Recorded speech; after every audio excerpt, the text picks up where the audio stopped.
सुभद्रा कुमारी चौहान हिंदी की सुप्रसिद्ध कवयित्री और लेखिका थीं। झांसी की रानी उनकी एक प्रसिद्ध कविता है। वे राष्ट्रीय चेतना की एक सजग कवयित्री रही हैं। स्वाधीनता संग्राम में अनेक बार जेल यातनाएं सहने के पश्चात अपनी अनुभूतियों को कहानी में भी व्यक्त किया। आज प्रस्तुत है उनकी लिखी हुई कहानी आहुति। जनाने अस्पताल के पर्दा वार्ड में 2 स्त्रियों को एक ही दिन बच्चे हुए। कमरा नंबर 5 में बाबू राधे श्याम जी की स्त्री मनोरमा को दूसरी बार पुत्र हुआ था। उन्हें प्रसूति ज्वर हो गया था। उनकी अवस्था चिंताजनक थी। वे मृत्यु की घड़ियां गिन रही थीं। कमरा नंबर 6 में कुंतला की माँ के 7वां बच्चा लड़की हुई थी। माँ बेटी दोनों स्वस्थ और प्रसन्न थीं। घर में कोई बड़ा आदमी न होने के कारण माँ की देखभाल कुंतला ही करती थी। उसके पिता एक दफ्तर में नौकरी करते थे। उन्हें पत्नी की देखभाल करने की फुर्सत ही कहाँ थी। पंडित राधे श्याम जी एडवोकेट अपनी माँ और कई नौकरों के रहते हुए भी पत्नी को छोड़कर कहीं न जाते थे। 10 दिन के बाद कुंतला की माँ पूर्ण स्वस्थ होकर बच्ची समेत अपने घर चली गईं और उसी दिन राधे श्याम जी की स्त्री का देहांत हो गया। अपने नवजात शिशु को लेकर वे भी घर आए, किंतु पत्नी विहीन घर उन्हें जंगल से अधिक सूना मालूम हो रहा था। पत्नी के देहांत के बाद राधे श्याम जी ने दृढ़ निश्चय कर लिया था कि वे दूसरा विवाह नहीं करेंगे। मनोरमा पर अत्यंत प्रेम था। वो अपने चिन्ह स्वरूप जो एक छोटा सा बच्चा छोड़ गई थी, वही राधे श्याम जी का जीवनाधार था। वे कहते थे कि इसी को देखकर और मनोरमा की मूर्ति की पूजा करते हुए अपने जीवन के शेष दिन बिता देंगे। जिस हृदय मंदिर में वे एक बार मनोरमा की पवित्र मूर्ति की स्थापना कर चुके थे, वहाँ पर किसी दूसरी प्रतिमा को स्थापित नहीं कर सकते थे। घर से उन्हें विरक्ति सी हो गई थी। भीतर वे बहुत कम आते, अधिकतर बाहर बैठक में ही रहा करते थे। घर में आते ही वहाँ की एक एक वस्तु उन्हें मनोरमा की स्मृति दिलाती। उनका हृदय विचलित हो जाता। जिस कमरे में मनोरमा रहा करती थी उसमें सदा ताला पड़ा रहता था। उस कमरे में वे उस दिन से नहीं गए थे कभी, जिस दिन से मनोरमा वहाँ से निकली थी। जीवन से उन्हें वैराग्य सा हो गया था। आने जाने वालों को वे संसार की असारता और शरीर की नश्वरता पर लेक्चर दिया करते। कचहरी जाते, वहाँ भी जीना लगता। जिन लोगों से 50 रुपये फीस लेनी होती, उनका काम 25 में ही कर देते। गरीबों के मुकदमे में वे बिना फीस के ही खड़े हो जाते। सोचते, रुपए के पीछे हाय हाय करके करना ही क्या है, किसी तरह जीवन को ढकेल ले जाना है। तात्पर्य ये कि जीवन में उन्हें कोई रुचि नहीं रह गई थी। दूसरे विवाह की बात आते ही उनकी गंभीर मुद्रा को देखकर किसी को अधिक कहने सुनने का साहस ही न होता। अतः सभी ये समझ चुके थे कि राधे श्याम जी अब दूसरा विवाह नहीं करेंगे। उनकी माता ने भी उनसे अनेक बार दूसरे विवाह के लिए कहा, किंतु वे टस से मस न हुए। अंत में वे अपनी इस इच्छा को साथी लिए हुए इस लोक से विदा हो गईं। इसके कुछ ही दिन बाद राधे श्याम जी जब एक दिन अपनी बैठक में कुछ मित्रों के साथ बैठे थे और बाहर उनका लड़का हरिहर नौकर के साथ खेल रहा था, सामने से एक तांगा निकला। न जाने कैसे तांगे का एक पहिया निकल गया और तांगा कुछ दूर तक घिसटता हुआ चला गया। एक 7-8 साल का बालक तांगे पर से गिर पड़ा और एक बालिका जो कदाचित उसकी बड़ी बहन थी, गिरते गिरते बचकर दूसरी तरफ खड़ी हो गई। चालक को अधिक चोट आई थी। बालिका ने मृग शावक की तरह घबराए हुए अपने 2 सुंदर नेत्र चंचल गति से सहायता के लिए चारों ओर फेरे और फिर अपने भाई को उठाने लगी। राधे श्याम जी ने देखा और दौड़ पड़े। बालक को उठाकर झाड़ने पोंछने लगे। राधे श्याम के एक मित्र जगमोहन, जो राधे श्याम के साथ ही दौड़कर बाहर आए थे, बालिका को संबोधन करके बोले, कहाँ जा रही थी कुंतला?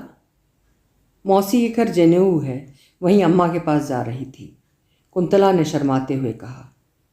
कुंतला को देखते ही राधे श्याम जी की एक सोई हुई स्मृति जाग सी उठी।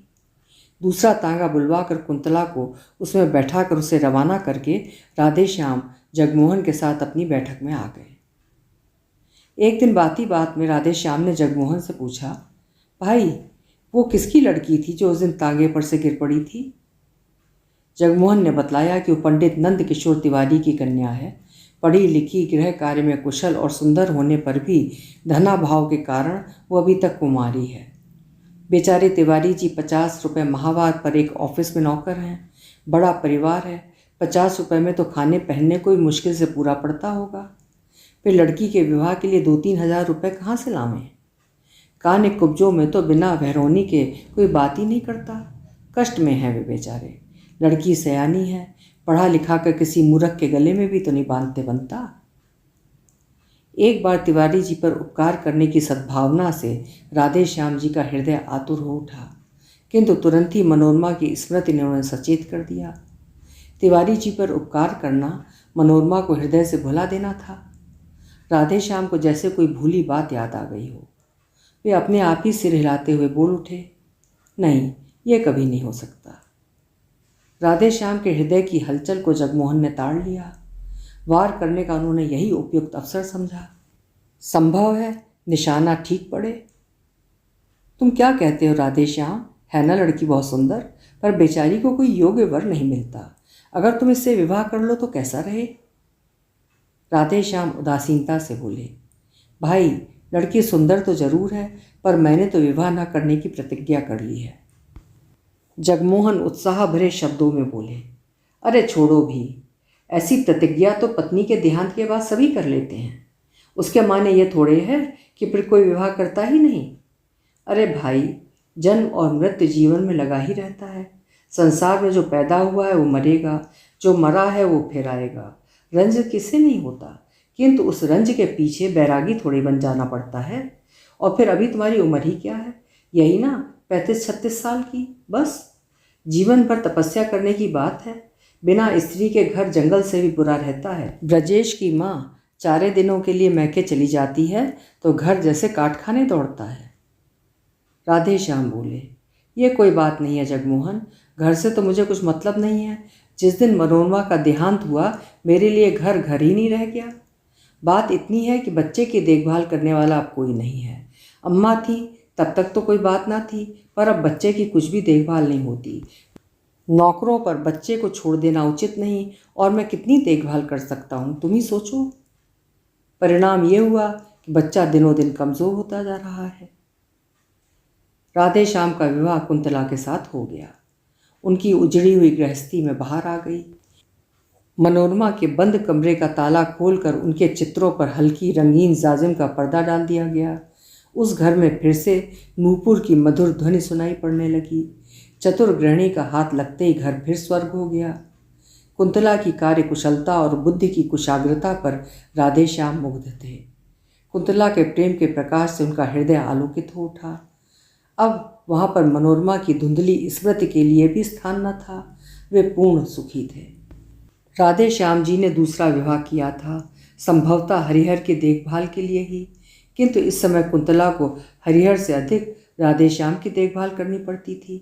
उनकी देखभाल से वो परेशान हो जाती, इतनी थक जाती कि उसे हरिहर की तरफ आंख उठाकर देखने का भी अवसर न मिलता। कुंतला के असाधारण रूप और यौवन ने तथा राधे श्याम जी की ढलती अवस्था ने उन्हें आवश्यकता से अधिक असावधान बना दिया था। बुरा भला कैसा भी काम हो, सबकी एक सीमा होती है। राधे श्याम के अनाचार से कुंतला को जो मानसिक वेदना होती सो तो थी ही, इसका प्रभाव उसके स्वास्थ्य पर भी पड़े बिना न रहा। कुंदन की तरह उसका चमकता हुआ रंग पीला पड़ गया, आंखें निस्तेज हो गईं। 6 महीने की बीमार मालूम होती। वैसे ही वो स्वभाव से सुकुमार थी। अब चलने में उसके पैर कांपते, सदा हाथ पैर में दर्द बना रहता, जी सदा ही अलसाया रहता।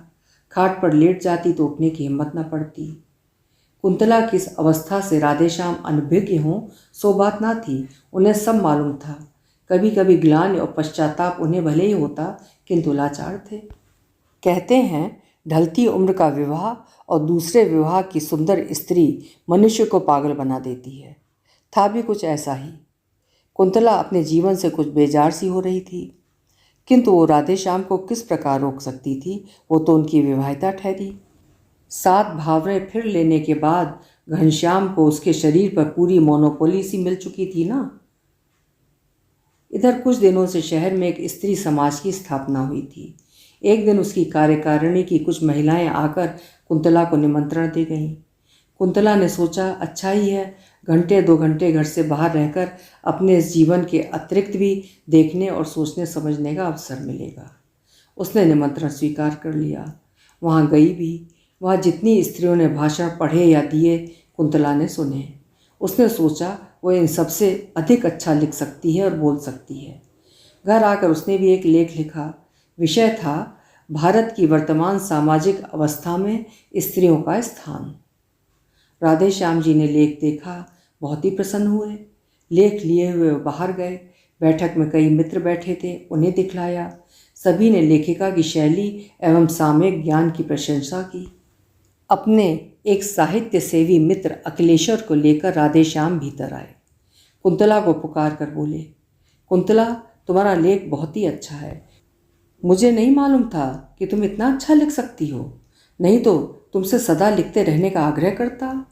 तुम्हारे इस लेख में कहीं भाषा की त्रुटियां हैं जरूर, पर सो ये मेरे मित्र अखिलेश्वर ठीक कर देंगे। अब तुम रोज़ कुछ लिखा करो, ये ठीक कर दिया करेंगे। मुझे तो भाषा का ज्ञान नहीं, अन्यथा मैं ही देख लिया करता। खैर कोई बात नहीं, ये भी घर के ही से आदमी हैं। कुंतला के लेखों को देखने का भार अखिलेश्वर को सौंप कर राधे श्याम को बहुत संतोष हुआ। कुंतला को अब एक ऐसा साथी मिला था जिसकी आवश्यकता का अनुभव बहुत दिनों से कर रही थी, जो उसे घरेलू जीवन के अतिरिक्त और भी बहुत सी उपयोगी बातें बता सकता था, जो उसे अच्छे से अच्छे लेखक और कवियों की कृतियों का रसास्वादन करा के साहित्यिक जगत की सैर करा सकता था। कुंतला अखिलेश्वर का साथ पाकर बहुत संतुष्ट थी। अब उसे अपना जीवन उतना कष्टमय और नीरस न मालूम होता था। कुंतला और अखिलेश्वर प्रतिदिन एक बार अवश्य मिला करते। कुंतला की अभिरुचि साहित्य की ओर देखकर उसकी विलक्षण कुशाग्र बुद्धि एवं लेखन शैली की असाधारण प्रतिभा पर अखिलेश्वर मुग्ध थे। वे उसे एक सुयोग्य रमणी बनाने में तथा उसकी प्रतिभा को पूर्ण रूप से विकसित करने में सदा प्रयत्नशील रहते थे। लाइब्रेरी में जाते, अच्छी से अच्छी पुस्तकें लाते और उसे घंटों पढ़कर सुनाया करते। कविवर शैली, टेनिसन और कीट्स तथा महाकवि शेक्सपियर इत्यादि की ऊंचे दर्जे की कविताएं पढ़कर उसे समझाते, उसके सामने व्याख्या तथा आलोचना करते और उससे करवाते। हिंदी के धुरंधर कवियों की रचनाएं सुनाकर वे कुंतला की प्रवृत्ति कविता की ओर फेरना चाहते थे। उनका विश्वास था कि कुंतला लेखों से कहीं अच्छी कविताएं लिख सकेगी। किंतु अब राधे श्याम को कुंतला के पास अखिलेश्वर का बैठना अखरने लगा था। वे कभी कभी सोचते, शायद कुंतला के सुंदर रूप पर ही रीझ कर अखिलेश्वर उसके साथ इतना समय व्यतीत करते हैं। किंतु वे प्रकट में कुछ ना कहते थे, क्योंकि उन्होंने स्वयं ही तो उनका आपस में परिचय कराया था। कुंतला राधे श्याम के मन की बात समझती थी, इसलिए वो बहुत सतर्क रहती। किंतु फिर भी यदि कभी भूल से उसके मुंह से अखिलेश्वर का नाम निकल जाता तो राधे श्याम के हृदय में ईर्ष्या की अग्नि धधक उठती। अब अखिलेश्वर के लिए राधे श्याम के हृदय में मित्र भाव की अपेक्षा ईर्ष्या का भाव ही अधिक था। इन्हीं दिनों कुंतला ने 2-4 तुकबंदियां भी की थीं, जिनमें कल्पना की बहुत ऊंची उड़ान और भावों का बहुत सुंदर समावेश था, किंतु शब्दों का संगठन उतना अच्छा नहीं था। अपने हाथ के लगाए हुए पौधे में फूल आते देखकर जिस प्रकार किसी चतुर माली को प्रसन्नता होती है, उसी प्रकार कुंतला की कविताएं देखकर अखिलेश्वर खुश हुए। उन्होंने कविताएं कई बार पढ़ीं और राधे श्याम को भी पढ़कर सुनाईं।